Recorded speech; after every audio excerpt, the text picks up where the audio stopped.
Good evening, friends. I had, of course, planned to say that I'm very glad to see all of you gathered here and to host such an eminent panel of speakers and to get today's conversation going. But in fact, as you all know, it's a trying and a somber moment for us to be talking about identity, origins, authenticity, native status, and related subjects. And I anticipate that we will be quite hard-pressed to focus on the early history and the prehistory of India when the present is bearing down on us with such crushing force against a backdrop that you're all well aware of. As you know, we are gathered to look at some new findings and to revisit very old debates, in fact, about our multiple identities as Indians, as South Asians, and indeed as human beings. In one of the books that we'll be drawing on for tonight's discussion, Which of Us Are Aryans, edited by Professor Thapar, the scientist Razib Khan uses the term mosaic to describe our genetic ancestry in South Asia. When I was reading and preparing for this conversation, I kept remembering, of course, Walt Whitman's lines, I contain multitudes. Very well then, I contradict myself. I am large, I contain multitudes. At a time and in a context of ever-shrinking definitions of our selfhood, the ever-narrowing scope of our capacity to imagine the self and the other, the tightening pincer of political identities that are sharp, exclusive, and punishing, it feels almost like a luxury to retreat into the deep past when our unknown ancestors roamed the sparsely populated lands of Asia, swirling into the subcontinent like water, wave after incoming wave, in a series of intercontinental and transcontinental treks that lasted tens of thousands of years, where everyone was always already hybrid, mixed, and miscegenated. I was recently, just a couple of days ago, at a lecture by the great art historian B.N. Goswami, and some of the images that he was showing reminded me of the myth of the Samudra Manthan, the churning of the cosmic ocean, in which the gods and the demons, the Devatas and the Asuras, churn this gigantic primeval soup with this sort of churner, and all the identifiable entities, all creatures, all species, all identities indeed emerge one after the other from the deep. Some such continent-wide churn indeed yielded the peoples that we are now calling early Indians, and we are going to talk about them today. Just to set the stage a little bit in the context of conversations that we've been having here in the center for a very long time,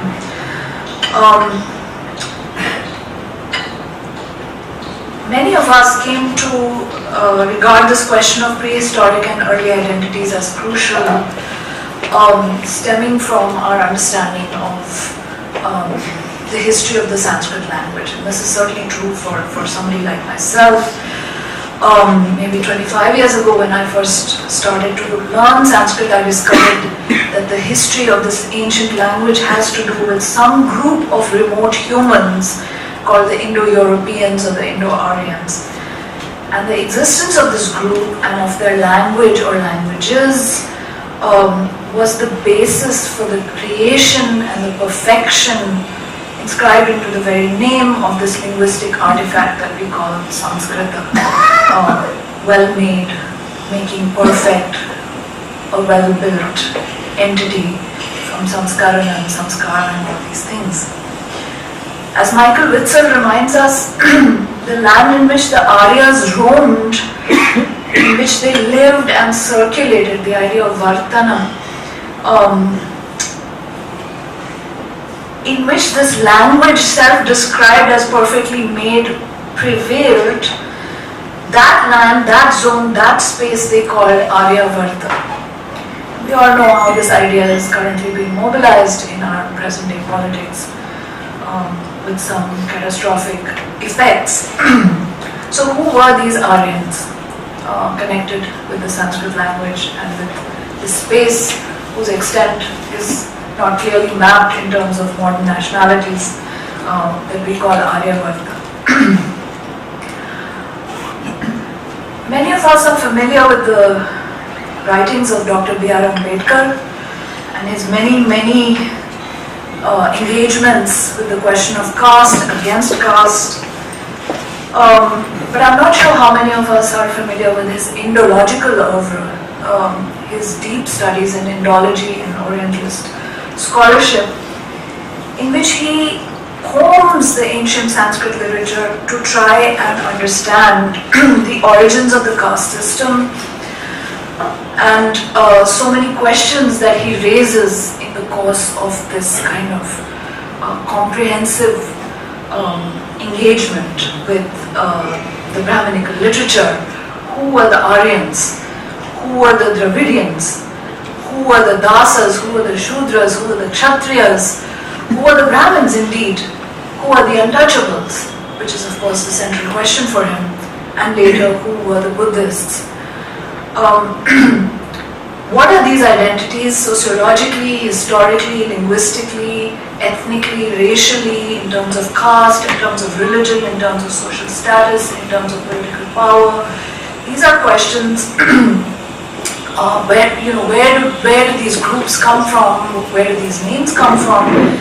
And what do they have to do with us, modern Indians? Then Ambedkar is asking this question perhaps half a century or 3/4 of a century ago or a century ago. What do we learn, what can we learn about them from Sanskrit texts? These and many related questions filled his books and preoccupied him from his earliest student days at Columbia University when he studied cultural anthropology to literally his deathbed where he completed his magnum opus, his last volume, The Buddha and his Dhamma.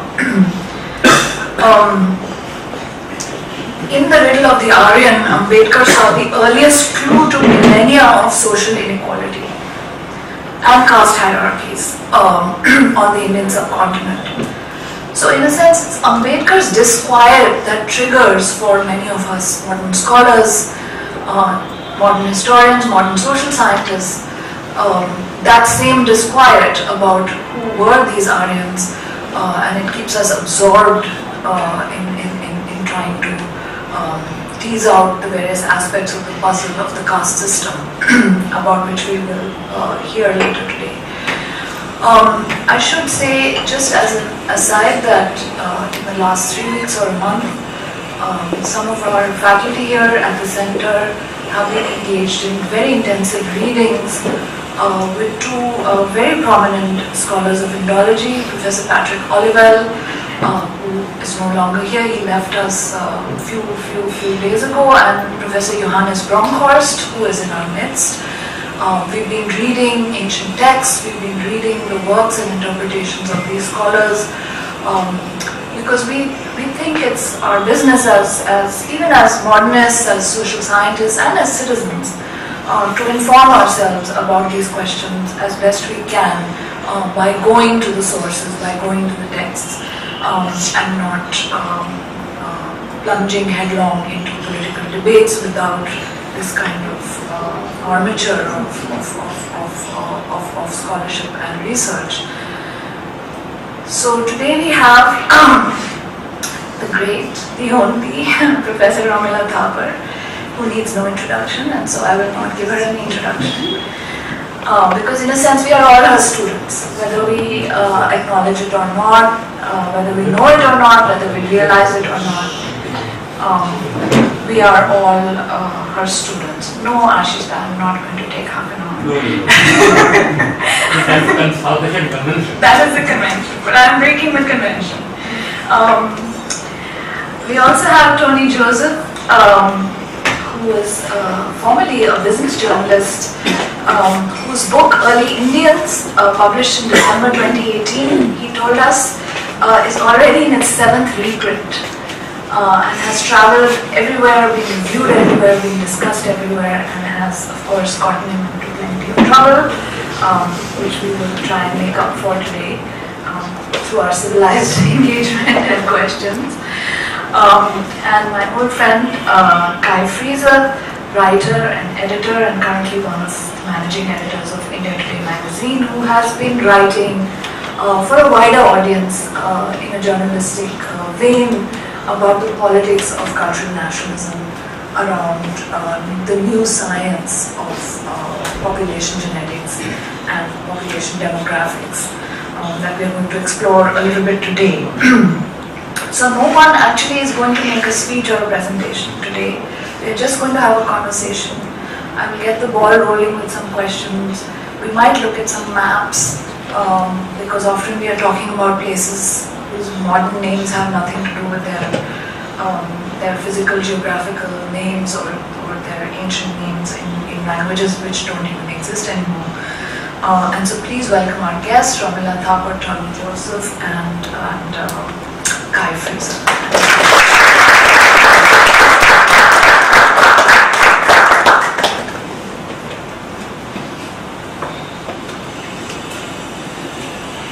Speak. I've always been much more concerned with the historiographical aspect of what we popularly call the Aryan question. And one of the things that comes up repeatedly, particularly now that there is this, has been for some years, this huge controversy for over a century, the one thing that comes up is that people are really not familiar with the sources and the kinds of scholarship that has gone into the study of these sources. So what I'm trying to do today, very briefly, is simply talk about where we're at in these studies. It's a very complicated study, let me tell you that from the beginning. It involves a multiplicity of disciplines. It's not just knowing one language. It is a very complex study. That's true of a lot of interesting historical questions, but this in particular. So bear with me as I go along with it. The controversy in the study very often begins with trying to locate the Aryans in the context of the earlier civilization, as most of us believe, that is the Indus civilization or the Harappa culture as it is popularly called. That dates to 2700 to 1700 roughly, and the only evidence that we've been able to understand from this civilization is the archaeological evidence, because the pictograms have not been read so far. So it is the sole evidence of archaeology, as against the Rig Veda and the other Vedic texts that we use for the subsequent period, which is from about 1500 up to around 700 BC, where there is very little archaeological evidence in terms of the identification of archaeological sites with the texts, and the evidence is mainly textual.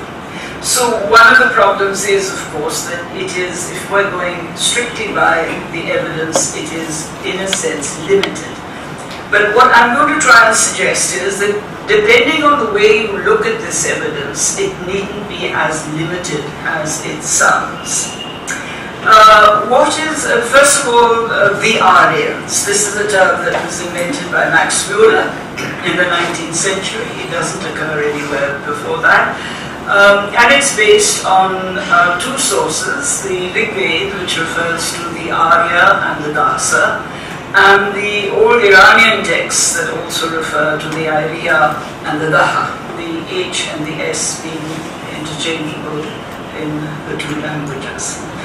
The controversy as it exists, centers on were the Aryans indigenous? What was their origin? Secondly, what was their date? Were they pre-Harappan, Harappan or post-Harappan? And is there a continuity between the religion of the Aryans into Hinduism as it develops later on? If there is a continuity and there has to be a connection, then you have to argue that it is a pure race, a single religion, a single culture. They have to be indigenous. And the controversy then is, are they indigenous or are they groups that migrated in from elsewhere? Let me just turn to the map and tell you the areas that we're talking about. Can you all see this map?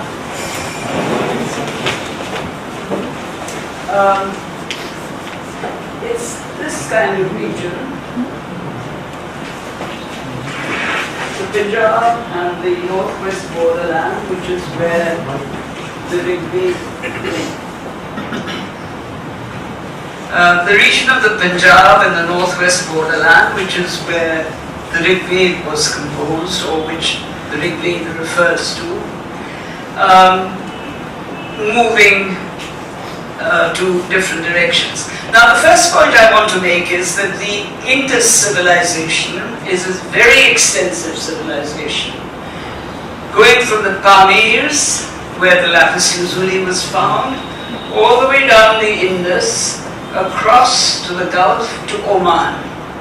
There have been recent settlements of Harappans found in Oman near the copper ore areas because they were copper miners and they exported copper to Mesopotamia. And the Mesopotamian sources have a few seals that come from the Indus civilization and refer to countries to the east of Mesopotamia as Makan, Dilmun and Meluha. We don't know the identity of these. We've all made guesses about them. But it's assumed generally that probably Meluha was somewhere in the Indus area. And then there is, down the Indus River, and then south of the Sutlej, there's a little stream that goes off of Indus sites into the Doab. That's it. But it is, in fact, a very large area, as you can see. The Rigved is only a little portion of this large area. That's the geography that we know for sure. So please remember that when one is comparing the two, one is comparing a little fractional area with a huge bounding area. Secondly, very important, the Indus culture seems to be looking westwards. And its exports, imports and so on are of items that seem to relate to the cultures to the west. The Elamites, the Mesopotamians, the cultures of the Gulf. The Rigved and the Vedic sources, the later Vedic texts and the texts that were written as commentaries and exegesis on the Vedic sources, all move eastwards into the Ganga Valley. That is, they start with the Punjab and the Upper Doab, and then there is quite clear evidence of an eastward migration into the Ganga Valley. And please keep this in mind because it's very difficult to say that the Harappans were Aryans, because what do you do with this geography then? It's not explained. The second thing where the map comes in is that the traditional scholarly idea is that you have Proto-European, Proto-Indo-European speakers in this area of Central Asia, and you had branches that moved off into different directions. One, it is thought, went into northeastern Iran, and that was the one that was juxtaposed to the Rigved. And the two languages, Old Iranian and Old Indo-Aryan, which is the language of the Rigved, are what we call cognate languages. They are very closely related. The gods that they refer to are closely related. There are different social categories that are also closely related. So clearly, whether we like it or not, there was some kind of link between the northeastern Iranians and the Rigvedic Aryans. The other place where some evidence of Indo-Aryan has been found, very limited, is right across northern Syria, Anatolia, in the course of a treaty between the Hittites and the Mitannis. There are references to Mitra Varuna and Indra, Nasatyas and so on, and some terms that are used in horse trading. But the interesting thing about this evidence is that it's there in this treaty, it's there in one or two small sources, and then it disappears completely. There's no more trace of anything Indo-European or Indo-Aryan in that region. So fundamentally, the whole Indo-Aryan complex is something that concerns Iran and northern India. And this is a geography which please keep in mind.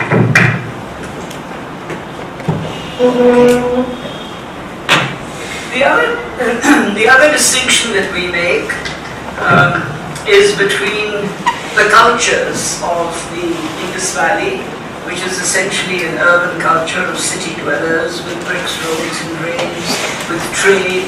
They're literate people, and they have their own deities about which we don't know very much, as against the Vedic culture, which is agro-pastoral, shows no evidence of knowing about cities and towns and so on, is mainly herding and farming, is an oral tradition, not a literate tradition, and has specific deities which so far have been unconnected with the Harappan deities, so far. Of course, keep in mind, in the 19th century, the big obsession was race. There was something called race science, which was nicely invented, and the studies of Vedic societies were fitted into these racial categories that were worked out for the 19th century. Now, to talk about an Aryan race is, if I may say so, absolute baloney, to use a polite expression. It is a conflation of a linguistic category with a biological category. You do not refer to biological categories by languages, and you don't refer to languages by biological categories. Therefore, people have stopped using the term Aryan race. When I say people, I mean people who are in the know of things. Okay, so now I've talked about the geographical differences between the two, and these are the kinds of locations. The basic question, are they indigenous or are they migrants? And even if they are indigenous, is it a single culture, unadulterated by other cultures, which has been the foundation of a very single, pure religious culture that emerged out of it? Or is it a culture that has been brought together through the interface of a number of other cultures that might have existed? As I said, the geographical focus of the Aryas is the Rigveda in the northwest of India, Punjab and the upper Doab. Some clans may have migrated. Now we know that there were migrations from the borderlands into the Punjab. These are quite clear from the Rigveda. And migrations from the Punjab into the middle Ganga Valley, which is also very clear from the later Vedic texts like the Shatabata Brahmana and so on, which actually describe these migrations and who carried them out. So that sense of movement is very strong in all these texts, however much people might like to deny it. People didn't come and just settle, or people didn't suddenly spring up in a place and stay put. They were constantly on the move. And if you read the Rigveda, which very, very few people do, alas, not even in translation, but they all quote from it. If you read the Rigveda, you get this tremendous sense of people on the move. And obviously they're on the move. They're herders with cattle and animals. They're looking for water. Water sources are absolutely crucial. And any pastoral society anywhere in the world is a society that has to move looking for water sources and pastures. This is absolutely essential. And then, as I said, there are these outside connections. All right, you may say that indigenous means, and the whole concept of indigenous is a bit strange, because it means people born in India. How do you define India? There were no cartographic boundaries in those days. There wasn't a lovely pillar at the Khyber Pass saying the limits of British India. These were open frontier regions with people passing through, coming across, mixing, and all the rest of it. So, in that kind of situation, how do you say this is indigenous and this is alien? On this side of the Khyber Pass, it's all indigenous. On the other side, they say it's all alien. This makes no sense for that time, where people wandered around quite happily because these boundaries did not exist. And it is very important to keep that in mind. Now, when we come to the relationship with northeastern Iran, which nobody speaks of except scholars, the public presentations never mention that there is this very close relationship. And what was that relationship? We should today be producing scholars of old Iranian, and we should be looking at the archaeology of northeastern Iran and doing comparative studies to see how far these two cultures were different and how far they were similar. This is absolutely crucial, but nobody is interested in that except scholars outside India. Similarly with the Mitanni Hittite material, how did it suddenly get there? I mean, those who talk about the indigenous Aryans going out say, oh yes, it was the Rigvedic Aryans who traveled west and went all the way to Syria and fought a battle there and had this treaty. And then you say, well, if they went this long distance from Punjab all the way across West Asia to northern Syria, there should be some trace of something that belongs to the Punjab in northern Syria at that point. There isn't. Especially surprising because earlier on there had been during the period of the Harappa culture. And then, of course, there is what originally started this whole ball rolling, the fact that you have language similarities between Sanskrit and Old Iranian and Greek and Celtic.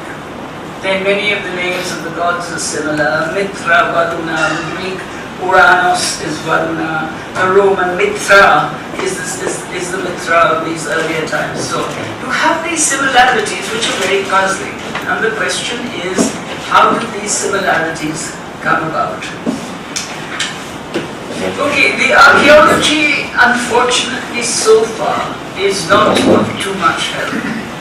Because what one is really looking for, if this is an indigenous culture, and a single culture, and a well-defined culture, and at one point it's all over the northern part of the subcontinent, there should be archaeologically a counterpart of a single culture which is spread all over the northern part of the subcontinent.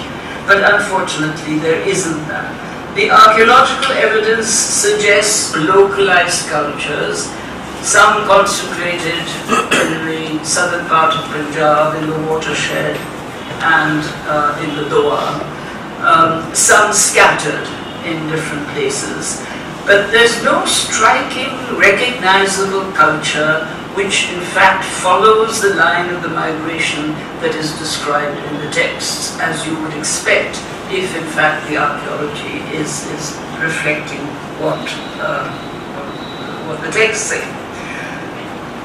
Can we therefore argue, and this is a question that many of us are asking, that there were a few diverse populations scattered across this area of North India? Leave aside migration and invasion for the moment. There were these diverse populations scattered across.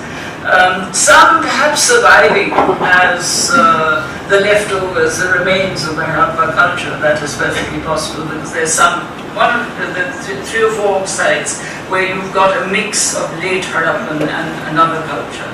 So it's possible there was some survival.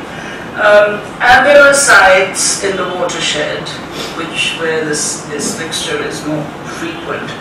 And are there any sites with overlapping layers, which would indicate that one is not looking for a single culture, but one is looking for a multiplicity of cultures that happen to be there and happen to get related. And then, of course, the question is, if there were a multiplicity of cultures, how did they get related? How did they relate to each other? If these people are migrants from outside, coming into the Punjab and finally landing up in the Lower, and then from Lower migrating eastwards, there should be many similar cultures scattered all over this region, which so far there are not. And I deliberately say so far because with archaeology you never know what may be found 10 years down the line. It's always a question. The attempt that is being made at the moment, for example, to change the name of the Indus civilization to the Saraswati civilization is another major problem because it involves hydrology. It's not just the Sanskrit language and it's not just the geography of the Ringway. It does involve hydrology, and very few good Sanskritists are also good hydrologists. The combination of these sciences is often rather difficult. Alright, so the argument is that there's this river called the Ghaggar, which those of you that travel to Chandigarh will know. It runs in this kind of area. It is thought to have been connected. It is thought to have been connected with an ancient river called the Hakra, which went underground suddenly into the desert around 1900 BC. It disappeared. But the claim is that the Ghaggar is in fact the old Saraswati of the Ringway. Alright, there's a debate on this. And what is the debate? That we have no really serious evidence so far to equate the Ghaggar, sorry, did I say Ghaggar? No, Ghaggar. The Ghaggar with the Saraswati. But there's this curious bit of information that comes from the Iranian sources, from the Avesta, which refers to a river called the Haratswati, the Helmand of today, which runs in the Afghanistan region. And given the interchange of H and S, the Haratswati could be the Saraswati. So is the Rigved referring to that river on the other side of the Indus, that side, or is it referring to this river about which we really don't have any absolute evidence? Now this is an open question. My fear is that the reason why there is a desperate attempt to find the Saraswati. The Haryana government is sinking bore wells all the way down the Ghaggar in order to locate this underground river. Simply because if you can call it the Saraswati civilization, you link it up with the Vedic sources. So that is the kind of problem at one level that we historians are facing. Sorry, we went on too long. Should I cut it short? One thing that I do want to talk about a little bit is migration and invasion. Now, over 50, 60 years ago, the question of the Aryan invasion of India was questioned, was challenged. 50 years ago, it was challenged fully, and many of us were involved in making that challenge and denying that there was an invasion. And we said there was no invasion, there were groups of Aryans that came from Central Asia in little snippets and came and settled down. But to this day, people go on saying, oh, these people who talk about the invasion stroke migration. Now, this is absolute ignorance of the worst kind, because the nature of invasion is totally different from the nature of migration. Invasion is when hordes of people come in, suddenly overtake a place, loot the place, destroy it, etc., and go away, or scatter. Migration is a very systematic movement of people coming in and settling down. And then maybe settling down, and after a while from that settlement, another little group will get up and move further and settle again. The notion of settling down is terribly important. And I want you to keep this in mind because it has to do very strongly with the next point that I want to make, which is who were these people with whom the Aryan speakers were in contact and with whom they had relations both friendly and hostile. Among them, the most important, of course, are the Dasas. And the Rig Veda is full of business of Arya Varna and the Dasa Varna. And the Dasas are completely different from the Aryas. They have different deities, they have different rituals, etc., etc. They speak another language, they have strange practices. They worship the phallus, which horrifies some of the Aryan authors. But interestingly, they're very wealthy, they have a lot of cattle, so there's a lot of hustling going on. They're constantly going for these Dasa cattle boards in the stockades where the cattle is kept and so on. The Aryas keep on saying these Dasas cannot speak the language, therefore they're called Ridravacha, people of incorrect speech or hostile speech. And Lech.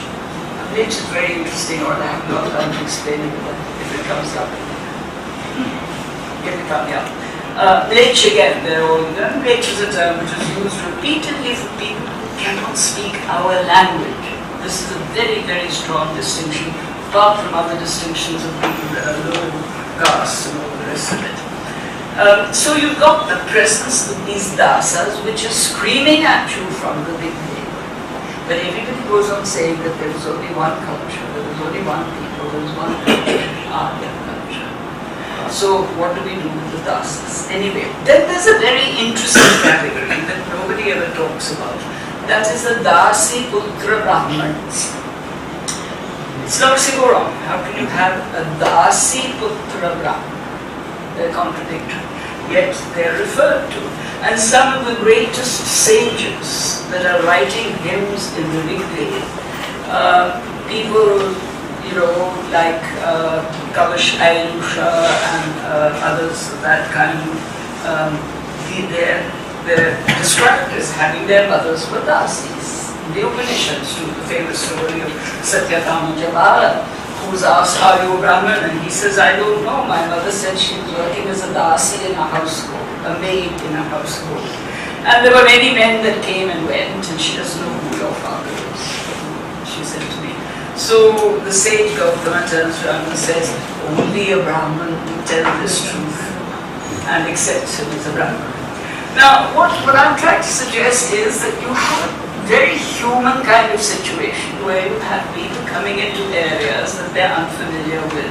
They're meeting other people that they're unfamiliar with and so on.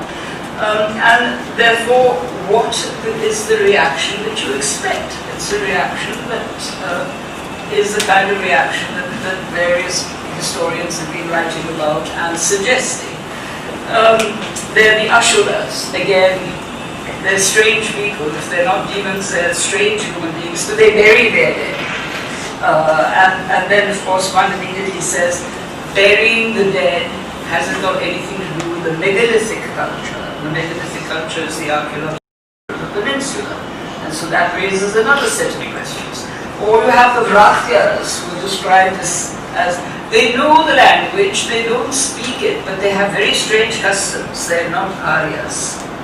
Now, who are all these people? Why don't we do a list of all the people who are strange and odd and who are Lech and Ridravat and so on, and try and find out who they are and what their relationship was? Okay. Just for Yeah. Okay, I think you've set the stage as you have done in the book, and as you've done in multiple books that you've actually written on this question. Bringing up a lot of what has accumulated by way of knowledge incrementally through the history, through the archaeology, and through a close reading of the Rig Veda. as the oldest text that is available to us, to set up a map as well as a sort of set of themes about the populations that we are or we are not describing through a category like the Rigvedic Aryans, the Vedic people, the Indo-Aryans and so on. I want to return to some of these questions, and I know Professor Thapar has something to say on issues of language and linguistics, which are absolutely key to our thematization of this problem. But one of the things we hope to do this evening is look at new research that has been becoming public in the last few years, some of which is actually not even completely out yet, which is based on the study of genetic data, both of contemporary populations all over India and other parts of the world, other parts of Asia, but also ancient DNA obtained from skeletal remains and other kinds of human remains from archaeological sites, not only to do with Aryans, but also really importantly to do with the Indus Valley civilization, with the Harappan people, and some of these sites have yielded very, very, very rich scientific material. And of course, as with all the other material that we have so far, the archaeological, the historical, the linguistic and so on, there is a very intense set of debates about how to interpret this data, what to put out in the public, how to share it, because it has such strong political implications. So just to introduce perhaps the main findings in the simplest possible terms, I'm going to ask Tony Joseph, who has written this best-selling award-winning book, taking numerous scientific papers and studies into consideration, meeting with scientists, traveling all over the world, going to genetic population labs, and distilling this data into a form that you and I can understand. I'm just going to ask Tony Joseph to introduce some of the main findings, and we hope that we can actually appreciate how potentially game-changing these are likely to be in terms of our understanding of the prehistory of modern India. So Tony, please, and I think you might be using maybe, possibly, yeah. Thank you, Ananya. It's terrifying to be speaking after Professor Komala Thapar, the head of depth of knowledge and understanding the concept. And I'm relieved that what I'm going to say will not be conflict with the exposition that she has made. And also Dr. Thapar was one of the first academics that I met when I started on this journey 6 years ago.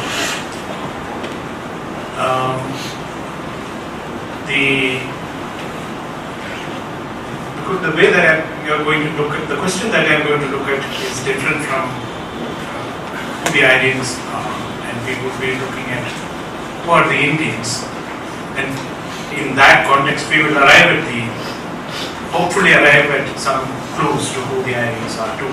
I started on this project 6 years ago to answer the question who were the Harappans, then slowly realized that you can't answer who the Harappans are unless you know who were the first farmers in India, because the Harappan civilization grew naturally out of the agricultural revolution that happened in northwestern part of India. And you can't really answer who the first farmers are unless you know who were the first Indians. So stage by stage you realize that you can't really answer the questions unless you can grapple with the fundamental question of who are we basically. And it just happened so that in the last 5 years, these questions, which could not have been answered as clearly as they could not have been answered clearly,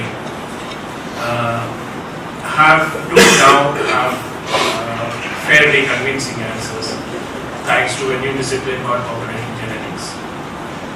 Population genetics has been tackling the issue of, have been using the genomes of current living populations to understand how different population groups are related to each other, how closely or how distantly. This was useful. For example, a study that was done in 2009 by the CCMB, Center for Cellular and Molecular Biology of Hyderabad, and Harvard University came up with the result that North Indian populations were more closely related to West Eurasians, that is, West Asians, Central Asians, Europeans, than South Indian populations. This was based on genomes of current day living populations. But this study could not explain how did this relationship come about. Did Indians or North Indians move to West Asia and Central Asia and Europe, or did they come into North India? Now this is what has changed in the last 5-6 years and dramatically. What has changed is the fact that geneticists have now acquired the ability to extract ancient DNA, that is DNA from people who lived thousands or tens of thousands of years ago, and this has changed our understanding of prehistory, not just in South Asia but across the world. How does this do so? Because if you have to imagine that there's an ancient archaeological site in New Delhi from where you have collected DNA from 4,000 years ago, and that shows no sign of, let's say, your West Asian ancestry, and that you have also collected DNA from 3,000 years ago, and that shows clearly that there is a West Asian ancestry. Now you can say that between 4,000 years ago and 3,000 years ago, there is a new ancestry that arrived in India, into New Delhi. Now, this has answered the question of direction of movement and how those relationships that we talked about, that geneticists, population genetics earlier decipher, how did that come about? And this has completely changed our understanding of prehistory around the world. Just to give an example, we now know that European population has changed twice over, just in the last 10,000 years. The first one happened when new farmers from what was known as Anatolia and today's Turkey moved into Europe. This replacing to a large extent and mixing to a smaller extent with the existing hunter-gatherers of Europe. That's about 9,000 years ago. Then about 5,000 years ago, another group from Central Asia, from Central Asian steppe, a group that's called Yamnaya, moved into Europe, again displaced substantially or mixed to some extent with the then existing farmers and the remaining hunter-gatherers. So if you want to know European population formation, this is what briefly explains how the European population was formed. So this is the kind of knowledge that we today have about almost all regions, all major regions of the world. We know that at least 3 migrations from Asia through the Bering Straits from Siberia into America populated the Americas after 16,000 years ago. Obviously, we are talking thousands and thousands of years before the first European set foot in the Americas. We also know that in Southeast Asia has been, in the last 4,000 years, the population has turned over twice over, both times from migration starting from the agricultural heartland of China. The first migration through the land route and the second migration through the island hopping route. It changed the demography of the entire East Asia and Southeast Asia, and to some extent India too, it reached India too. So this may all look like arbitrary movements of people that happen in your places and all times and that shape populations. But today, with the knowledge that we have, we can, to some extent, classify and understand that there are about 4 classes of migrations, global migrations, that have shaped global demography as it is. And these stand out from every other migration that may happen at different places at different times, all of the time. these four migrations stand out for their global impact and also for the fact that they are driven by global forces, by which I mean that when we look back, we can understand why those migrations happened when they did. The first one most of you would already know, is the out of Africa migrations that happened around 70,000 years ago, when the first modern humans, or Homo sapiens, moved out of Africa into the Arabian Peninsula, and then over the next tens of thousands of years went on to populate all of the rest of the world. All the non-African population in the world comes from a single population that moved out of Africa, a small subset of the African population that moved out into the Arabian Peninsula roughly 70,000 years ago. How do we know this? Modern day genomes of all non-African peoples around the world will show that they all owe their ancestry to this small group of Africans. The last major continent that they occupied and settled in was the Americas, and that I said happened around 16,000 years ago. So between 75,000 years ago and 16,000 years ago, they spread throughout the world, occupying different parts and regions. The critical thing to remember is that while this was happening, a crucial period intervened, which is a glacial period, a very large, long-lasting glacial period intervened between 29,000 years ago and 14,000 years ago. When glacial periods happen, water gets locked up in ice. There's little evaporation, which means there's great aridity, which means lush green areas turn into deserts, and the habitable areas around the world become far less. In short, the Homo sapien populations that have been expanding around the world got separated from each other for a long period of time, and they developed along slightly different evolutionary paths, accumulating very minor genetic differences. Please remember that 99.9% of all modern human genomes are similar. The differences that we are talking about are 0.1%. So that's what intervened. So the next major class of migrations happens after this glacial period is over. The world starts warming up around 7 degrees Celsius on average. And when we can see human populations, or modern human populations on many different parts of the world, experimenting with agriculture. Not all of those experiments were successful. Not all those that were successful were sustainable. Not all those that were sustainable were very advantageous. We know, for example, that by and large, those who were in positions, in locations, geographic locations where they had the possibility of domesticating cereals, were in a far better position than those who were in Southeast Asia or in the Pacific Islands, who could domesticate only tubers and yams and bananas, which give much lower productivity. So people who were, took to cereal cultivation like the wheat, barley, rice, which means the Indians, the Chinese, the Egyptians, Mesopotamians, all. So what was their agriculture expanded, then settled down, and what you could see was what you can expect, a huge population explosion, which is nothing comparable to the way that hunter-gatherer populations grow. This is a huge, tremendous growth in population. This depends on when areas move into agricultural transformation. The earliest cereal cultivation that we have evidence for is in Mesopotamia, that we could say somewhere around 10,000 years ago, 11,000 years ago. So this population movement, and when population explodes like that, what can you expect? You can expect major migrations. So this is the second major class of migrations that happened as a result of modern humans taking to agriculture and the resulting population expansion.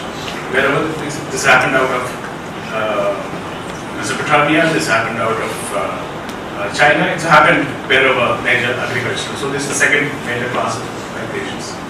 The third major class of migrations happened when some modern human population groups gained mastery over the horse and therefore mobility, and and to some extent greater mastery over the metallurgy, which again allowed far greater mobility compared to existing other population groups.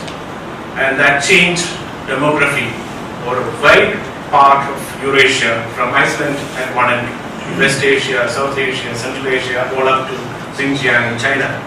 We could roughly call it the Bronze Age migrations. And this would be the third class of migrations which changed demography across a large part of the world. The fourth class of migrations, these three that we talked about, belong to prehistory, as in history before, by and large, before people started writing. 5,000 years ago, before 5,000 years ago, roughly. These three migrations happened when in prehistory, by and large, before people had. But the fourth class of migrations I am talking about happened. We are all very familiar with. We have. This would be the colonial migrations, because after some modern human population groups gained mastery over the seas, they invented steamships to travel large distances, conquer new territories. We could call them the colonial migrations, and this changed the shape of demography across large parts of the world, in the Americas, in Australia, in many parts of the world. Now we come to the question of India and our part. We know that out of these four migrations, the last one did not cause a very major impact on our demography, because the Europeans who came to India as part of colonial migrations were too few in number relative to the existing population. So they left virtually no mark on our demography, so we can completely ignore them. But we have to grapple with the other three classes of migrations if we need to understand Indian demography.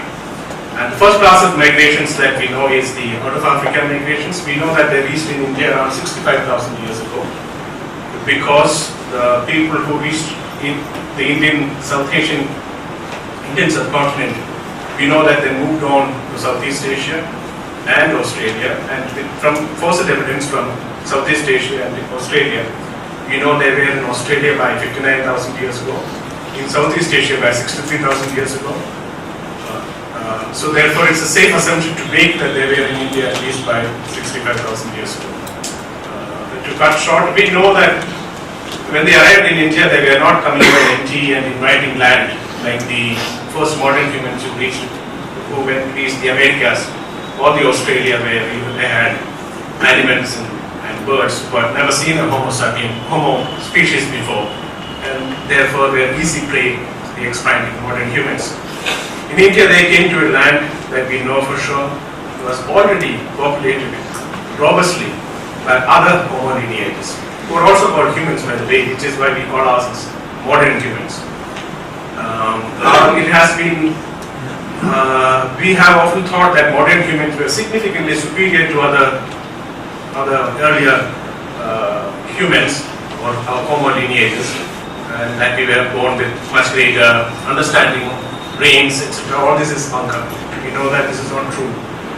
For most of the period that the modern humans shared with other Homo lineages, it's difficult for us to distinguish the kind of tools that they made. Some of the Homo lineages have larger brains than us, and we know from the stone tools left behind that especially central India and southern India, the peninsular India was populated very heavily by other Homo lineages. We do not know what they were. Could be Homo erectus, could be Homo heidelbergensis, could be a lineage that not been identified yet. We do not know what they belong to, but we do know that they were present here in large numbers. The earliest stone tool that they have left behind is 1.5 million years ago. It was recovered from Athirampakam near Chennai. 1.5 million years ago, mind you, the first fossil of the modern human is only 300,000 years ago. So you're saying other Homo lineages have been in India for 5 times as long as modern humans after they came into existence. So archaeologists believe that they did not immediately occupy. They stayed out of the way of the robust population of Homo sapiens, and that they took a sub-Himalayan route. When you say sub-Himalayan route, please remember we are not talking about one generation, we are talking about multiple generations or long periods of time who moved on to Southeast Asia. It is also possible that another branch took a western coastal route down and then went up the eastern coastal route and then went across to Southeast Asia and other regions. We have evidence to think that by around 35,000 years ago, that's about 30,000 years after we arrived, that they may have become,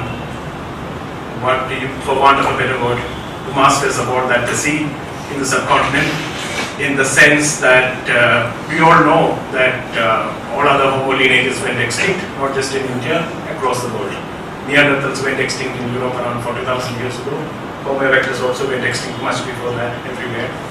So it's possible that around 35,000 years ago or so, that modern humans were the only human species that were left behind in the Indian subcontinent, so that after that we don't need to call them modern humans, we can just call them humans.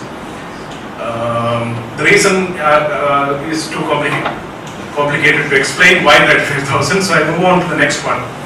So this is the first migration that shaped the Indian demography. And there is an important point. Where are they today? Where can we find them today? We often used to ask, where can we find the first Indians? Do we have to go to the Andaman Islands? Where do we have to go? We now have the answer.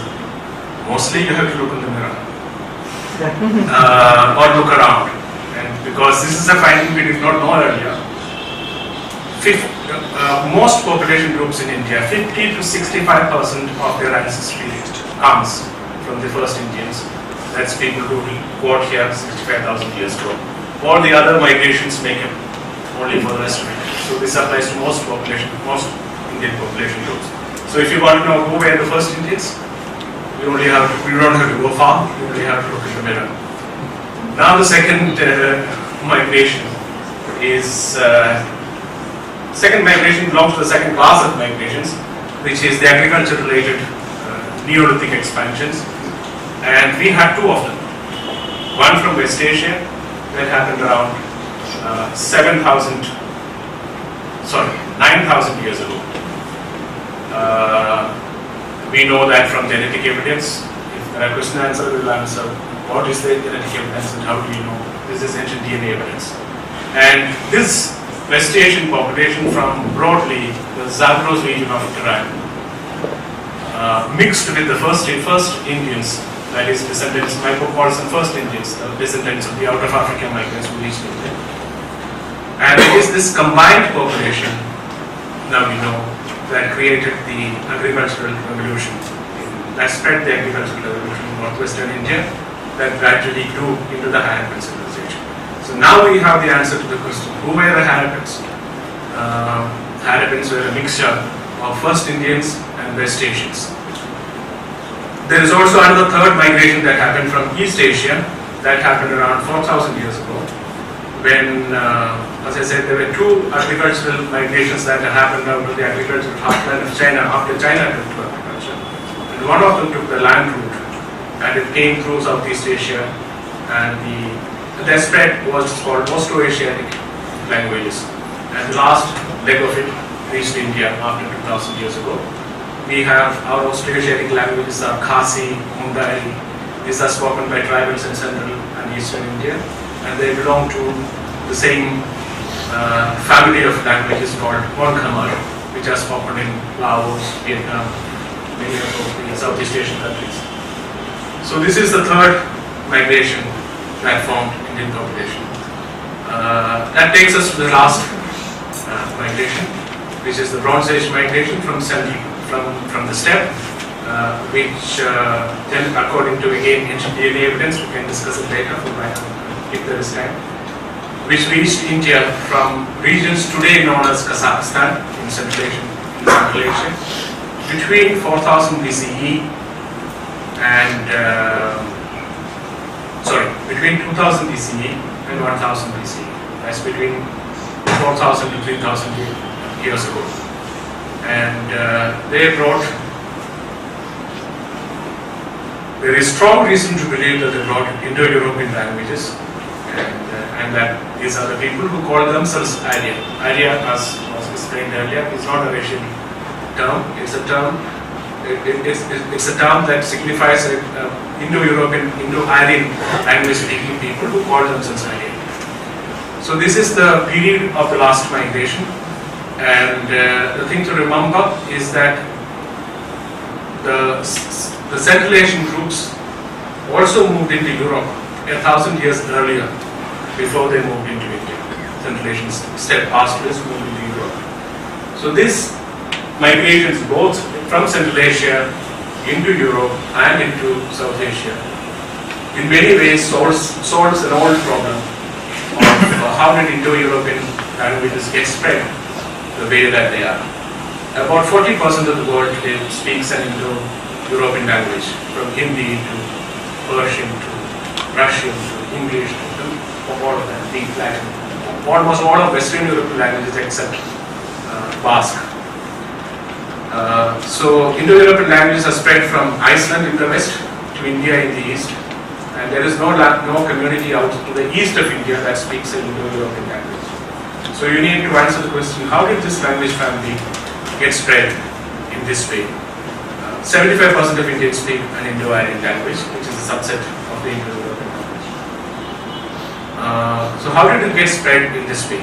The answer is, whichever region in this language spread that you take, either the language had to have started there and spread elsewhere, or it had to have come into that region from elsewhere. This applies to India. Now, if you assume that the language spread from India to the west, or to the rest of the world, you would expect to see at least some genetic trade of the first Indians going across West Asia, Central Asia, East Asia, West Asia, Eastern Europe, Western Europe, all the way to Iceland perhaps. At least some minor trade at least of the First Asian ancestry. But the interesting thing is that the First Asian ancestry is limited to South Asia. It has no close relatives outside of India. You might ask, what about those East Asians and Australians? Yes, they're relatives, but they're split from us 50,000 years ago. You can no longer call them close relatives. The First Asian ancestry, which is spread all across the Indian subcontinent and South Asia in general, which was a major part and a component of the Indus, of the Harappan civilization. And no population group escapes the first Indian ancestry, or everybody has first Indian ancestry. That has led broad trade outside of South Asia, with one exception, and that exception proves the point. What is the exception? The exception are the Roma, earlier called the Gypsies, who we know that left India, the northwestern part of India, Rajasthan, Gujarat, that region, around 1,500 years ago. So that is long after the Indo-European languages came to be spread across around this region. So they could not have spread the Indo-European languages. And recent genetic studies have shown that the Roma do carry the haplogroups or the distinctive genetic lineage, the mitochondrial or the maternal lineage of the first Indians of South Asia. So when there is actually a migration of people who went from India, it does carry the first Indian ancestry. So when you look at multiple ways, there is the only migratory evidence that supports or that explains the spread of Indo-European languages the way that they are spread in the world today is that there are a whole lot of other evidences and arguments too, but I'll stop here.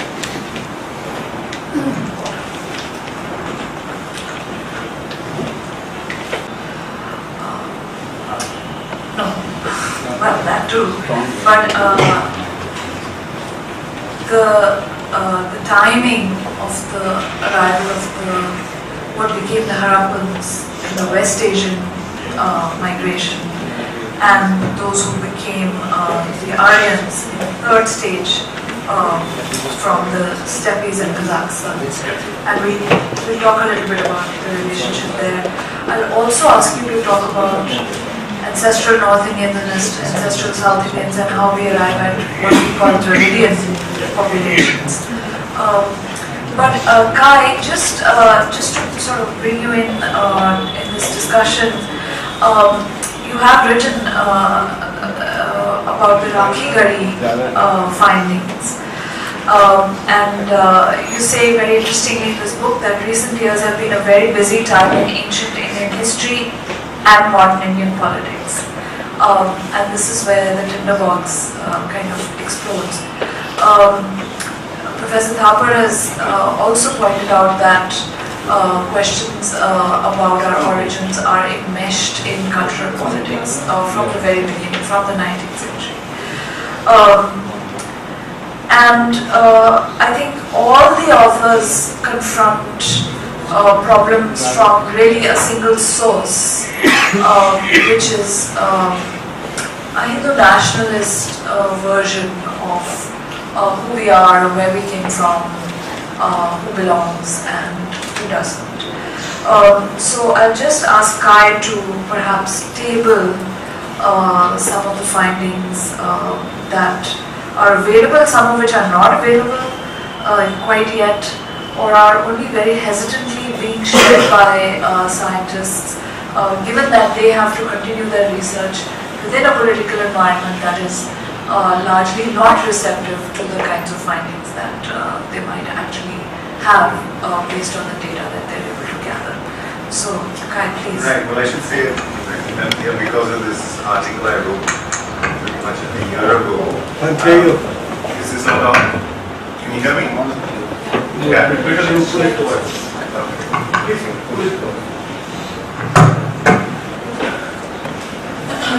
Yeah, I was saying I'm here because of the article I wrote about a year ago. It was actually originally published in its original form in India Today in August, I think. And at that stage I was already very angry because I'd written it a month earlier and the magazine had sat on it. And I thought it was a scoop because essentially I had been, for more than a year, been chasing archaeologists and geneticists who had been working on providing what was supposed to be the first DNA sample of a Harappan individual from a Harappan site. The distinction is important because a little earlier there has been a paper published which purported to, quite convincingly, to offer DNA analysis of Harappan individuals, but from sites that Harappans were in trading contact with. So this would be but a sample from the site of Rakhigari, a site that was discovered first in 1963, and a 4,500-year-old skeleton was. It's in Niajin. Yeah, it's a famous and very large site. Sometimes I think erroneously called the largest or bigger than Harappa. But its full extent is large, but it consists of settlements of various phases of Harappan civilization. Not all of which cover the same area. At any rate, after some earlier attempts, there was apparently going to be a successful attempt at retrieving DNA material from an individual, and much of the speculation in the build-up was around whether or not the individual would have steppe ancestry or chromosomes and genes which have been associated with steppe population, which of course many people who from the Hindu society who object to this whole notion of migration from the steppe into here see as indigenous ancestry, but its absence at this time could be seen as establishing that these people had not arrived and therefore this is not indigenous. Now what happened was, okay, I originally started speaking to people who were closely involved in this a year earlier. at that stage already they were saying, in a month. Tony knows this also. We were talking on the way over about the fact that he didn't talk about graphic area at all, and for a good reason. And he says he's given up on it. A year after this process began, I had been cultivating many geneticists, and I have to say more than one, both in India and outside, came to me. What they said was a near final draft of the findings. And I wrote a story based on that, saying also that this was likely to be released in a month or so, which is generally what is being said. It is still what is being said. The paper was never published at that stage, and I was told the same thing, that it will be published in 2 months. Right. 2 months. 4 years. 4 years. So this has been going on. But what had also happened was that people associated with this research had begun speaking to journalists, myself and others, and hinting very broadly about the results. Now, this was already very political because one significant individual who was an archaeologist and crucial to the whole thing because he was responsible for the dig from which the DNA and the skeletons were obtained. Repeatedly seemed to be telling journalists that what will emerge will bolster the out of India theory, if you like, that languages and people, the Indo-European languages, exist in this way because of a migration of people out of India, which would essentially mean that your Vedic civilization also comes from people who are indigenous, anciently indigenous, which has obvious political connotations to the people who believe this. Now, other people, notably geneticists, this person was an archaeologist who I spoke to, and others also spoke to, was saying quite the opposite, which was a little puzzling, except for the politics of it. And the draft of the paper that was leaked to me also said the opposite. The paper was pretty much in concordance with the narrative Tony has told us, and with this earlier paper I mentioned, which identified or modeled Harappan DNA from bodies that had been found in sites that were in trading contact with the Harappans. So I mean, the conclusion was and my original title for the article was An Inconvenient Truth. That this was not a result that would go down well with the Indian government at the time, and would be difficult for some of the scholars to be associated. And I have to say, from the beginning, even this archaeologist I mentioned told me this is a very politically sensitive issue, so we have to be careful. Geneticists told me that we face a lot of pressure. We are under great pressure. It is difficult for us to talk about these things.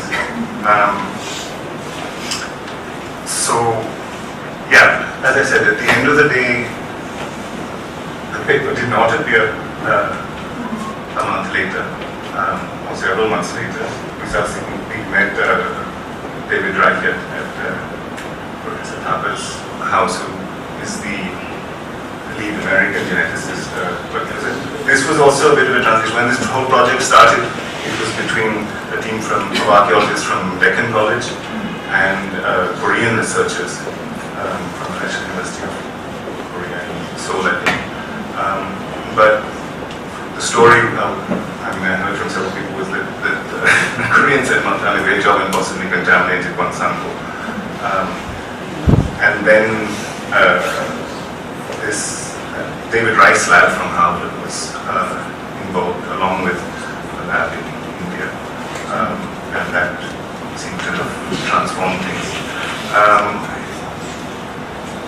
current status is, again, I'm hearing, I recently went to a public event where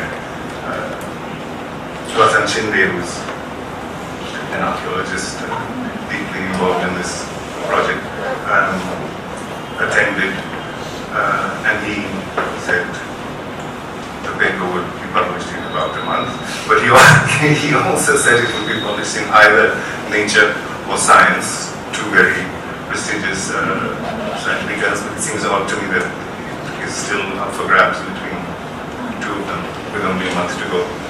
But yeah, other geneticists also in India and America who are in touch with both teams have said that it is imminent. The word is that the American team has acquired somehow many more samples than were talked about in the version of the paper I saw, when it was based on one male individual, and unofficially I was also told that some samples had been attempted from another female individual, but they hadn't got a great deal from it, so they were leaving it out of the paper. Later, I mean, back after is that they may have been able to sequence that individual better. Yeah, the other thing I would like to talk about, just briefly, is to go back to the politics and the discomfort of scientists, of geneticists, and perhaps even historians working on this issue. As I said, I was pursuing this specific story for well over a year now, over 2 years, and I was often puzzled by the fact that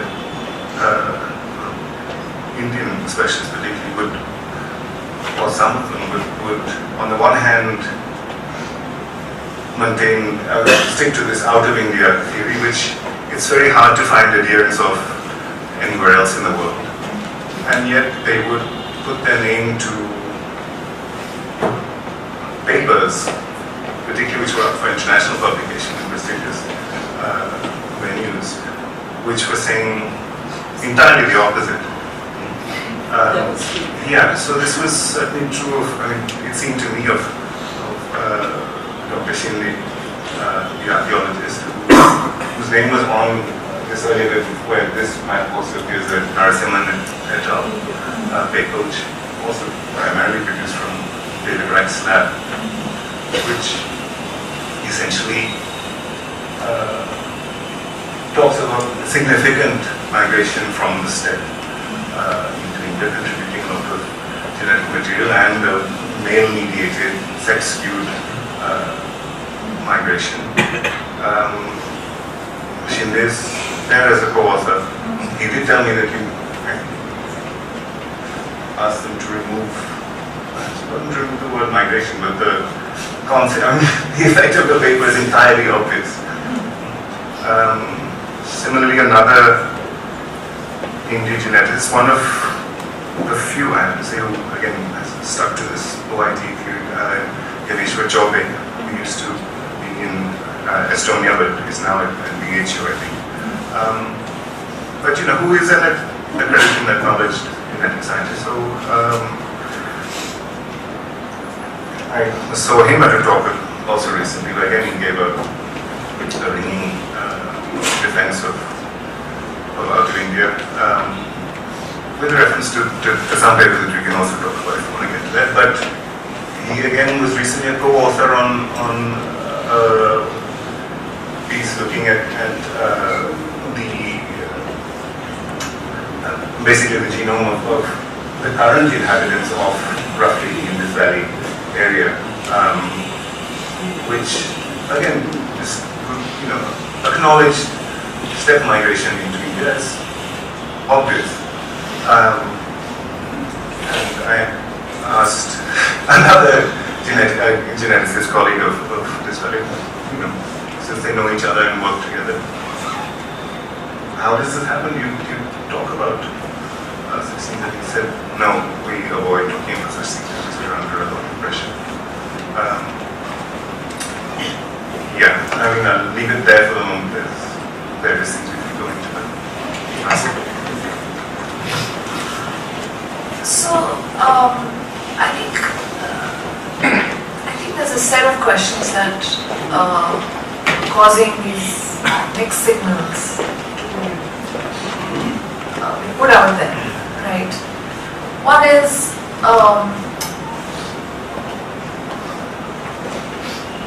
the relative age and ancient pedigree of different groups, whether it's Aryan or Dravidian or Harappan, right? Essentially these three groups. Who's more ancient? Who was here first? Who came from outside in? Who was here already and probably went out or maybe didn't go out or whatever it is? What is the relationship between these three groups? Chronologically, in terms of depth of historical record, but then further down the line, how do we relate to them differentially in South India and North India, and in what is today Pakistan? I mean, a lot of these sites are also shared across the border. So we haven't even touched on what forms these questions take there. But I think what's so interesting about what you said, Kai, is that the science in a sense speaks for itself. The scientists are not willing to spell out what their own findings are telling us. And this is accounted for by political conditions that make it difficult for them.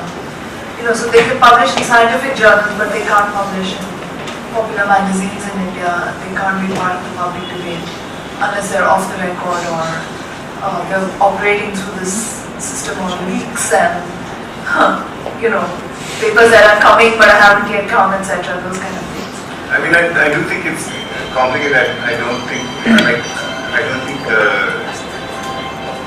Ganesh Chaudhary is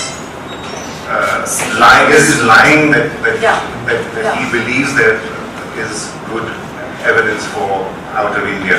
Right. I think he also, but he's in a situation where the bind is that he wants to get along in his professional work as well, where he will be willing to go with pieces that may be saying something else, but he's more comfortable with this. So, Tony, maybe you can just spell out for us a little bit exactly what the difficulties are in reconciling desired political claims and actual evidence. One of the geneticists did say that when he does population genetic studies in other countries, people don't really care.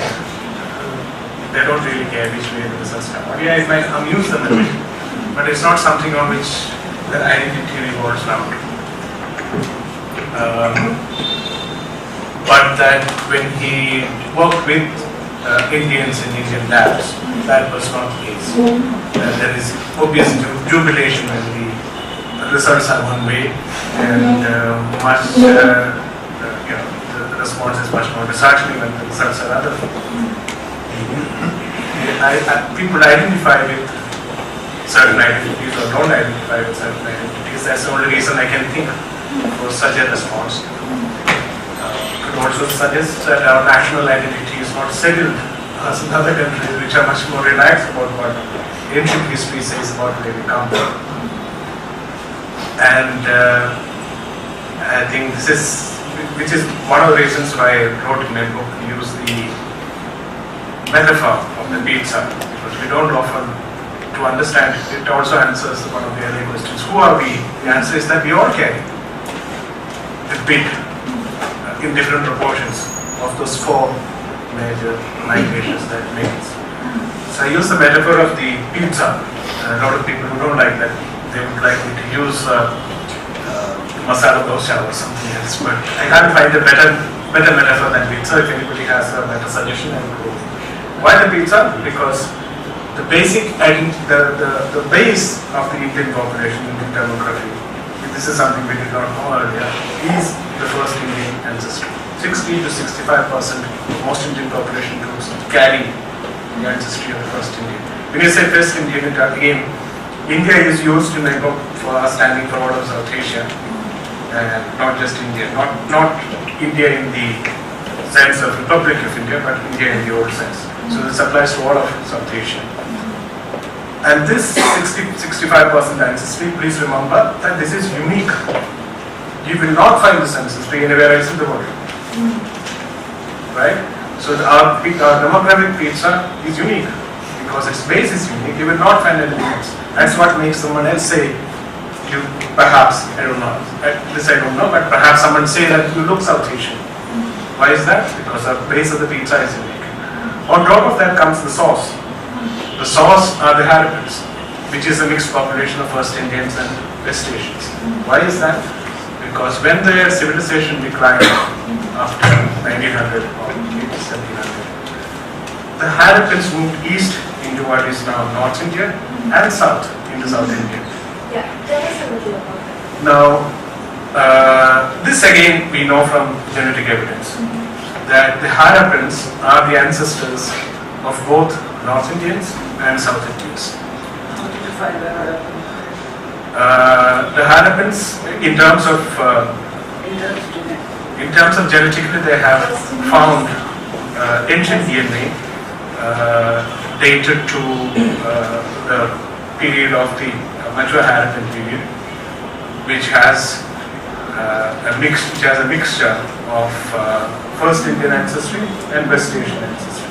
That is what they defined as the Harappan population, and then they modeled it to see if this is what ancient DNA is. Does it really stand as the ancestry of modern today's populations? And that result is yes. But both North Indian and South Indian. Both North Indians and South Indians. And what do you call this? Well, this ANIAS, I have tried to avoid using it as much as possible in my book because there's a history of how that came to be coined. Yeah. It's an artificial construct. But expand it for the audience. Ancestral material confused more because there's a history of debate and discussion which resulted in the formulation of the artificial construct of ancestral North Indian and ancestral South Indian. I think it is time to do away with it because the story is told much more clearly and cleanly without that. But ANA, ancestral North Indian, is the population that results from the mixing of Harappan population, that is West Asian plus First Indian, with the incoming Aryan population, the incoming population from Central Asia. So that happened around between the period 2000 to 1000 BCE. That mixture is called ancestral North Indian. Ancestral South Indian is the mixture of Harappan population which moved down south and mixed with the First Indians who are already there. So it's Harappans plus First Indians in South India, that's the ancestral South Indian population. This is as things stood then.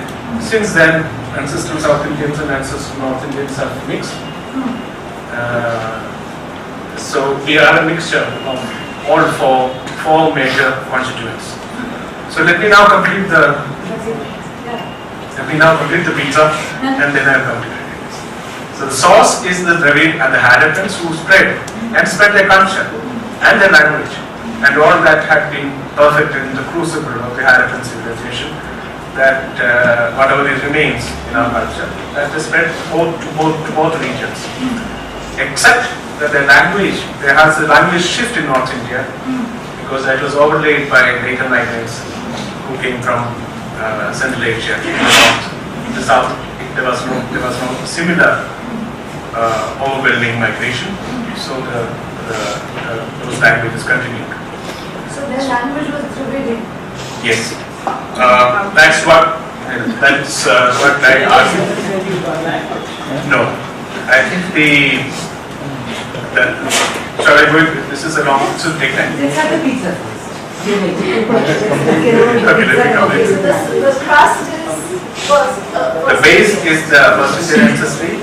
Harappans are the sauce. The sauce, and on top of that comes, if you like, the cheese, the idea, which is not spread all over the pizza, but there's more of it in some parts and less of it in other parts, but they are there in all parts of the same. And then the toppings, which of course includes as a major part the Austro-Asiatic languages, and also the Greeks, the Persians, the Arabs, the Jews, the Syrians, or whoever else you can think of.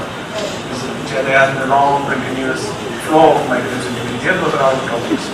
Except for the base, everything else you will find everywhere else, somewhere else. You may find some of it in East Asia, you may find some of it in Central Asia, outside of the subcontinent, but this is the demographic picture. In the sense that all of us carry to varying extents this combination. Broadly, you can say if you are in East India, you are likely to be carrying more East Asian ancestry. If you are in North India or Western India, you are likely to be carrying more West Eurasian ancestry. If you are in South India, you are likely to be carrying more First Indian ancestry. So the borders, you would see, the borders of this region, from where migrations come, would have a slightly lower First Indian ancestry because that's from where migrations we come over time. But that's the data that defines us. Now, what is your question? Dravidian again is a definition of a people speaking language, Dravidian languages. So your question then thought that translate into how did this Dravidian languages come to be? And now, which takes us also to the question of can we say anything about the Harappan language? So that also relates to Aryan being associated with certain plastic forms, That's right. which many of us objected to. We'll come to the Harappan civilization, the nature of the population that spread or spearheaded. Please remember that there is no suggestion that agriculture started with the arrival of West Asians. No, could very well be First Asians were already experimenting with agriculture, but the arrival of the West Asians did probably bring new domesticates and did expand and speed up the transition. So there are three critical pieces of evidence that come together, and this is important. It's not just genetic evidence that come together to show who were the people, who were the Arabians. Genetic evidence we already discussed is that we have evidence of at least three major outlier individuals from regions that the Harappans were in close contact with, which carry as First Asian ancestry, 14 to 42% First Asian ancestry, and the rest Zagrosian ancestry from Eastern Europe. This is what that paper called the Indus Valley Periphery. So this is the that's right. This is the first farmer Harappan, because there's no difference between the question who is the first farmer and who is the Harappan. They have the same question and same answer. Because Harappan civilization is an act close to the agricultural revolution that happened. So genetic evidence says we can actually have ancient DNA showing multiple people with a mixture of First Asian and West Asian from the Zagros region. We already know this is much earlier, we already know from archaeological evidence that there are strong links between precisely those regions and Mehergarh region. Precisely those regions, and that is, I will come to the specifics of Zagros region of Iran, and the first place in India where agriculture began that we have evidence for, which is Mehergarh, which is today in Pakistan, where we have evidence coming from 7000 BCE. The earliest layer is 7000 BCE. And the archaeologist who led the excavation is John Franco Jaric, who is no longer, and he has written extensively on the excavation reports. And those reports are stunning.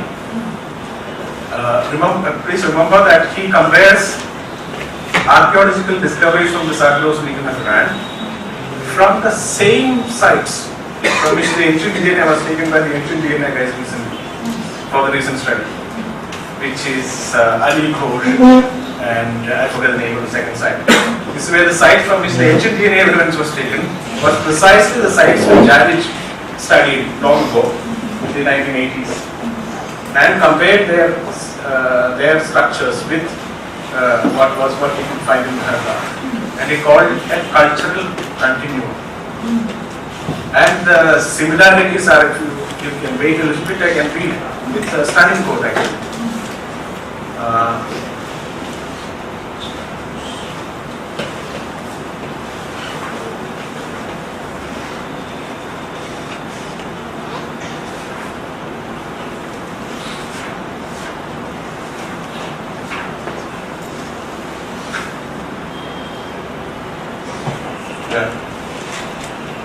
In spite of some obvious differences, for instance, the progressive predominance has some differences. For example, the zebu cattle were domesticated in India, and so were the water buffaloes. The full setting of the farming economy at Nehardar displays evident similarities with what had been noticed in the case of the early Neolithic settlements in the hilly regions forming the eastern border of Mesopotamia. That is precisely which I was looking.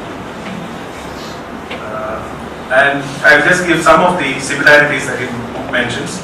Archaeologists have found the same kind of quadrangular houses built with narrow bricks about 60 centimeters long, with finger marks for cleaning the mortar, as was seen in Maharashtra. Circular fire pits filled with burnt pebbles that were found in Maharashtra were also common in all these Zagros settlements.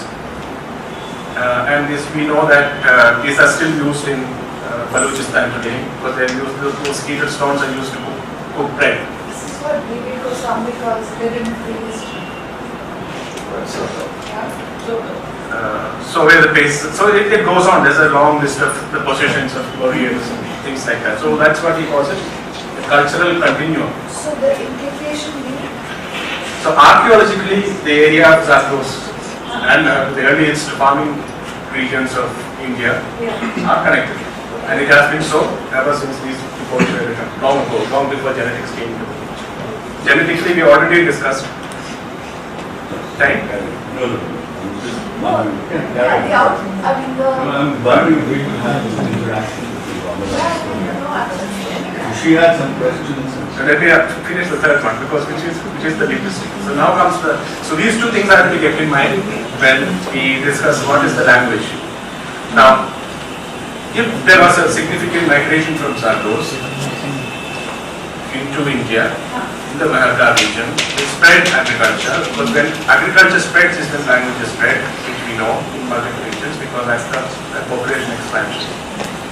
What is likely language that they brought to them? And it's likely that the language that they brought with them became one of the languages of Harappa, or the agriculture, just for the want of a better word, let's say the agricultural civilization, agriculture of northwestern India. And what is the language that they would have brought with them? The region from where they came later became the center of a civilization which has come to be known as Elam. But the first urban Elam civilization comes up only around 2750 BCE. And we are talking about migrations from that region to Maharashtra, 7000 BCE. So the people who came from there were obviously not products of urban Elam civilization, but people from that region much earlier. If at all we have to talk about the language they spoke, it will have to be related to Proto-Elamite in some way, or Proto-Zagrosian, whatever name that you give. It is language before whatever was the language of Elam, which is called Elamite. That language went extinct long ago, but we have records of it and we have some idea of what that language is. So they might have brought Elamite language. Now, keep this in mind. Now we look, the first ideas of a link between Elamite and Dravidian, or Tamil in particular, was made more than 100 years ago. Long before either archaeology, long before there was knowledge of there being a Harappan civilization, which came only in 1920. The earliest suggestions of a link between Dravidian languages and Elamite was made in 1886 or 1887 by a person, I forget his name, who deciphered the well-known Begustoon inscription in Ecumenic Iran. and who noticed similarities between Tamil and Ilamai. This was built on by the first person to write the dictionary of Dravidian languages, grammar of Dravidian languages. But these were all mentions. The real significant substantive work was done by a linguist called David W. McAlpin in 1983. A lot of people, others had lots of objections to it, but it was a very substantive study. And now we know some of the objections that were raised, and now we have newer answers to. But anyway, this study was further, both David McAlpin joined hands with another very well-known linguist who is an expert in both Dravidian languages and Indo-European languages, which is Franklin C. Southworth. They came up with a study about 65 years ago, building on these connections. And it's important to look at what they said. Remember, even this study comes before the genetic evidence. Genetic evidence came only last year. This is 5 years before genetic evidence. And what did they say? 5 years? 65. No, this is just 2013 or 14.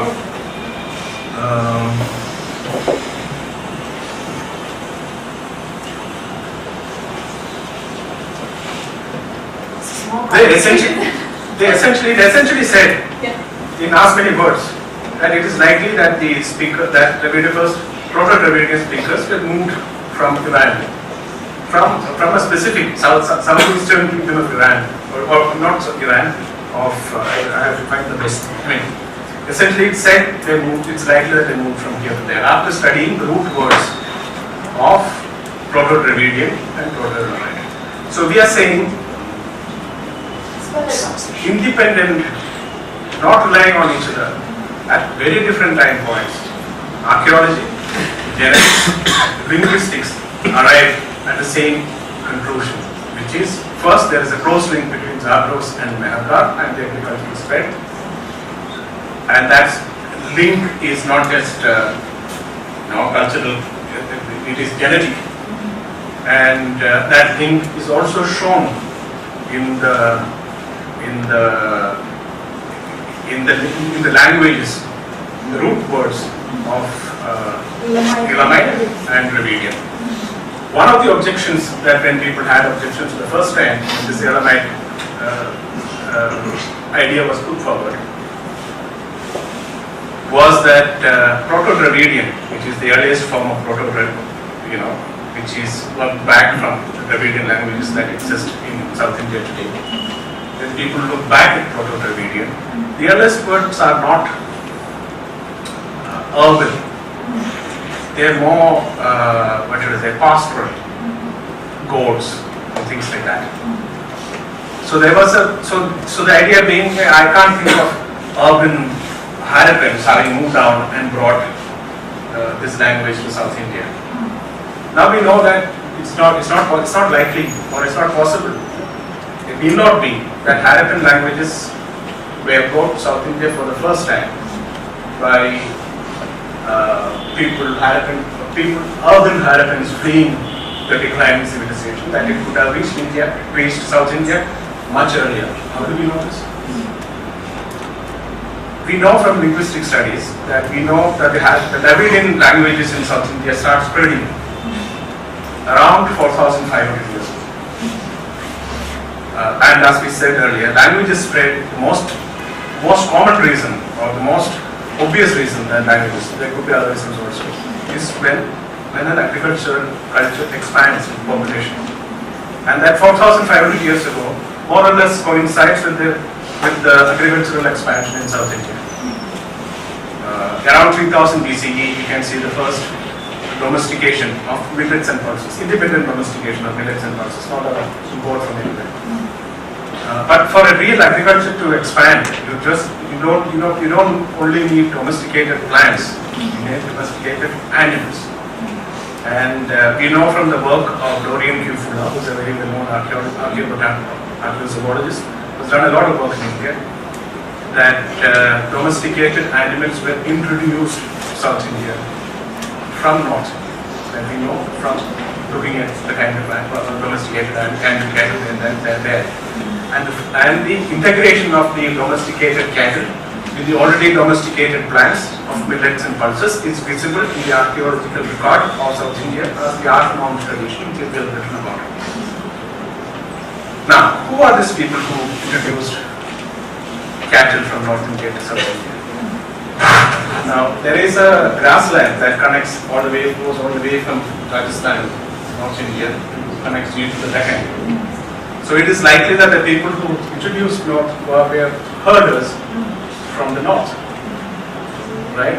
Herders who might have come from Zagros, because the people who came from Zagros were not herders originally, 7,000. And not all of them may have become settled. Some of them may have remained herders and speaking a language that is similar. And if that is the case, it says Dravidian languages reached South India far before even mature Harappan civilization began. So when the Harappan people moved down south, they were not introducing that language in South India. They were coming to the region which already was familiar with multiple forms of Dravidian languages. And they might have given it new life because they are coming from possible, but that's only guesswork. So a lot of the objections that were there earlier no longer hold because you have new answers. And you have further evidence from genetics. So this is why I say there is very strong likelihood that the Harappans spoke a form of Dravidian language, if not as their main language, at least as their major language. Well, yes, I just had a couple of points. Did I not say it's a very complicated story? It gets more and more complicated and more sources are brought in. But we're obviously going through a Lysenko period in this country, and we should be well aware of that. I have certain problems. Basically, I have a lot of interest, as you know, in the whole genetic development, and I'm quite enthusiastic about the work that is being done, which I think is very helpful. But I have some hesitations, and maybe this is what I would like to put across. First of all, the whole Elamite-Dravidian connection is a very tentative connection. Despite David McAlpin's work, which was done in the 1960s and created a big sensation at that time, most Dravidianists were critical and remain critical. So I think one can't just take it for granted that that kind of analysis is something that is basic and we can build on it. We still have to consider the criticism that was made of it. My second problem is this business of the Indus Valley people who moved into central India and moved into South India. Why is it then that today the major archaeological map of the peninsula of India is that of megalithic cultures? That is the predominant culture all over. And as you know from the recent excavations in the Kaveri Valley, they have even found one urban site, which they're very excited about. Now, from about 2,500, the urban site is a little later, but the megalithic culture, certainly 2,000 BC, are coming up. The interesting thing about this is, which is why I'm bringing it up, is that in this highly developed megalithic culture, which it is compared to what was there before, there isn't an iota of evidence of any connection with the Indus Valley culture. Just absolutely nothing. Not a scratch, not a design, not a form, nothing. Absolutely nothing. So what is going on?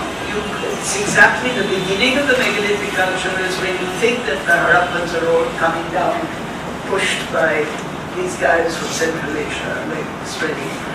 Surely they bring something with them. I mean, we've got a little bit of evidence of this kind of overlap in the watershed and the cultures of OCP and Painted Grey Bear and so on. But in the megalithic culture, there's absolutely nothing. And there's nothing in central India where you've also got some megalithic sites. That's a puzzle. I can't quite understand how one can say that, I mean, I would like to believe, yes, that the Harappans did travel down into the Deccan, and it seems to make sense, but the evidence, I think, is lacking at the moment. One can't be categorical about it. I think it's much more important, and this is the point I was going to make, but I stopped at that stage. I think it's much more important in a way to raise the issue that in your Rigveda, you have Indo-Aryan, which has been infiltrated by Dravidian. Phonetically, syntactically, and in terms of vocabulary, there is the presence of Dravidian language elements in the Rigveda, and these elements increase as the Vedic texts move eastwards in the composition. This, I think, is a much more interesting argument to follow.